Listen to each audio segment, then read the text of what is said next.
Ito tumabsat. Answer of ad cautelum. Ito yung sagot ni Sarah. Scrap of paper. O, sige, tingnan natin. Buenos días, buenos tardes, buenas noches, mga amigos, mga amigas, mga kompanyeros, kompanyeras. Magandang araw po sa inyong lahat. At sa episode na to ay ating pong pag-uusapan on a hypothetical scenario.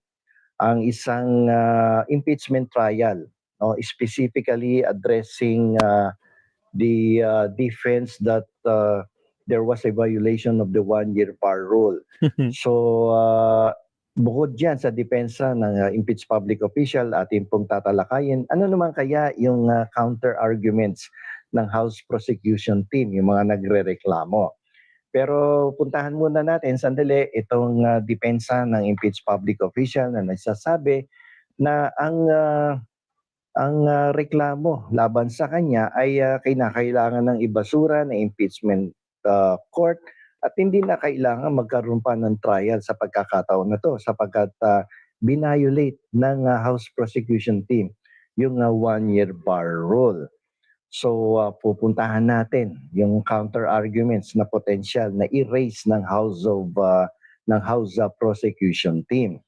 So the primary strategy of the House Prosecution Team is perhaps they will highlight that the one-year bar rule is not applicable in this case.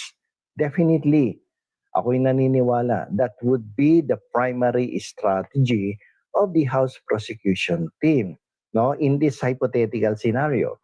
So, bakit sasabihin ng House Prosecution Team na hindi applicable yung one-year bar rule dito? So kung merong more than 1, 2, or 3 impeachment complaints na naisampa sa House of Representatives, ay masasabi lamang na deemed initiated ang isang impeachment complaint if the charges were transmitted officially and formally sa House Committee on Justice. Without referral, without transmission, officially and formally ng mga impeachment complaints sa Committee on Justice, ay hindi po siya may ituturing na deemed initiated by the House of Representatives. Kinakailangan pong dumaan sa Committee on Justice or kinakailangan kung hindi pinadaan sa Committee on Justice ay kailangan makalikom ng more than 1/3 votes ng entire members of the House of Representatives. So pag-usapan natin ngayon yung depensa ng impeached public official. Sabi niya more than 1, 2, 3, or 4 impeachment complaints yung naisampa at na-initiate sa House of Representatives. Hindi po, sapagkat hindi naman na-refer sa Committee on Justice. In fact, yung pang-apat na complaint na isinampa sa House of Representatives ay nag-comply dun sa 10 days time frame na tinatakda ng House rules, no? At ito ay nakalikom din ng 1/3 votes, no, ng entire members of the House of Representatives. Kung kaya't ito naman ay hindi dumaan doon sa Committee on Justice. That is the exemption to the rule. If you were able to get 1/3 votes of the total membership of the House of Representatives, pwede nang hindi dumaan sa Committee on Justice at dire-diretso yan. No, yung 1/3 votes na yan will constitute as the impeachment, the articles of impeachment. At yun ang isusumite sa Senado. In this case, no, so isa lang ang lumalabas na impeachment complaint sapagkat yung total na 4 na impeachment complaints filed in the House of Representatives ay unang-una kinonsolidate nila yan at within 10 days after the consolidation, yan po ay pinagbotohan at nakakuha ng mahigit na 1/3 votes sa House of Representatives that officially it was transmitted to the Senate Impeachment Court. So, therefore, the defense that there was a violation of the one-year bar rule is not applicable in this case. Pangalawa, pag-usapan natin uli yung 4 na impeachment complaint. Pwedeng i-highlight uli ng ating House Prosecution Team na yung naunang 3 impeachment complaints ay hindi ma-consider din na deemed filed sa House of Representatives because it was not properly calendared, no? Hindi na ikalendaryo 'yan eh, no? At ito ay hindi na isama sa official business order ng House of Representatives. Wala sa order of business 'yan, hindi din included siya. Kasi hindi naman siya inaksyonan eh. So hindi na ikalendaryo, hindi na isama sa order of business by the House of Representatives. So therefore, hindi siya kasali sa sinasabing na-initiate na impeachment complaint dun sa House of Representatives. So lumalabas, isa lamang talaga yung na-calendar at naisa. Kaso binabaligtad pa din ng kampo niya, 'di ba, attorney? Pinipilit nila yung gusto nila, binabaluktot pa rin nila.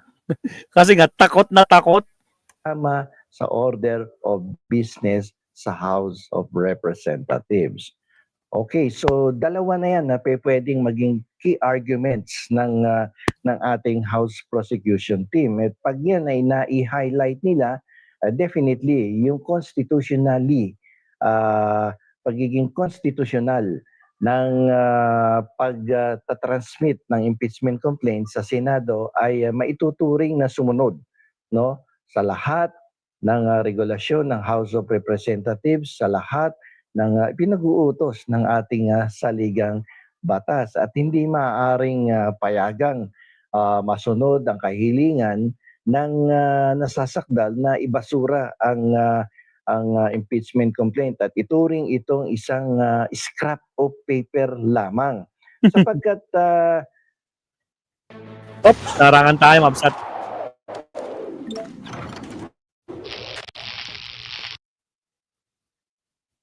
doon lahat yung substantive elements sa impeachment complaints. Itong mga isinulat ng mga nagreklamo sa impeachment court ay mga factual, no? Mga factual declaration to ng mga paglabag ng isang impeached public official. Like for instance, yung misuse of public funds, yung unexplained wealth, Nado na yan. yung mga pananakot, no, sa mga mas nakakataas na opisyal ng ating pamahalaan at ng kanyang mga kamag-anak. Ito ay factual declaration doon sa impeachment complaint, factual declaration and actual issues, no, na naisama doon sa impeachment complaint. At ito ay hindi pwedeng ituring na product of an imagination lamang to ng mga nagrereklamo. Ito ay hindi rin mga opinion. Kumbaga, ito ay mga base sa mga tunay na pangyayari na inilagay doon sa impeachment complaint. So therefore, hindi siya maituturing na mere scrap of paper at walang basihan ayon sa depensa. So kinakailangan i-set aside yung kanyang answer at kotelam. At yun ang dapat ibasura at hindi yung reklamo ng mga House prosecution team na nagsampa ng impeachment complaint sa Senate Impeachment Court. So, tatlo yan, yung ating key arguments. And I think one or two of these key arguments na ating pong pinaliliwanag dito ay pwedeng magamit ng mga nagrereklamo just in case malalagay sila sa ganitong klaseng sitwasyon in the future na dumidepensa ang nasasakdal na dapat ibasura ang impeachment complaint sapagkat ito ay lumalabag sa one-year bar rule. Hindi po pwede naman yun, di ba? Maliwanag na isang beses lang naman nag-initiate ng impeachment complaint ang ating House of Representatives at naayon naman sa saligang batas ang prosesong kanilang pinagdaanan sa pagpiprepara ng isang impeachment complaint at pag-transmit ng impeachment complaint sa ating Senado.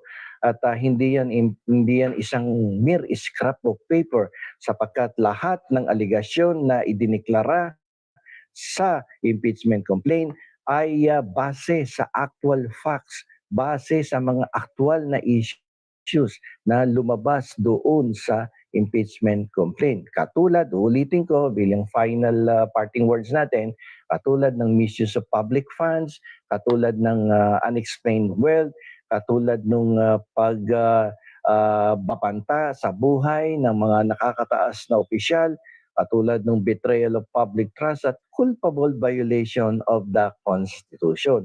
So lahat ng aligasyon sa impeachment complaint ay merong malakas, matibay na basihan kung kaya't ito ay hindi pwedeng maituring na mere scrap of paper. Therefore, if there is legal basis on the impeachment complaint, the accused impeached official must properly answer the impeachment complaint and the trial must proceed immediately, forthwith. Ika nga. So, dito na lamang po, ito pong muli ang inyong lingkod, Attorney Rene Bueno. Salamat, Attorney Rene. No, may bago na naman tayo. Paano mga kabsat? Ayaw talaga. Kahit sabi nila scrap paper yan. Kasi nga, takot. Ganun sila kaduwag. Lalo na si Sara, di ba? Ganyan siya kaduwag. Hindi niya kayang harapin ang kanyang kalokohan. Di ba? Mabubuking Pag nagtuloy ito, kasi kahit anong gawin mo, sa ayaw sa gusto mo, bubungkalin talaga yung mga bank accounts na yan. At yan ang pinipigil-pigilan nila. Kaya lahat ng paraan, gagawin nila, hindi lang matuloy ang impeachment. Pero siyempre, taong bayan ang makakalaban ng mga senador na yun. Lalo na, ang dami ng mga nagproprotesta. Diba? Hindi lang mga law students ang mga natututo sa batas, kundi pati tayong mga walang masyadong walang kaalaman sa batas. At libre tayong natututo. Kaya nga, Sir Leonardo. Right, no? Ito next tayo, mga kabsat. Ito na, mga kabsat. Puntahan natin.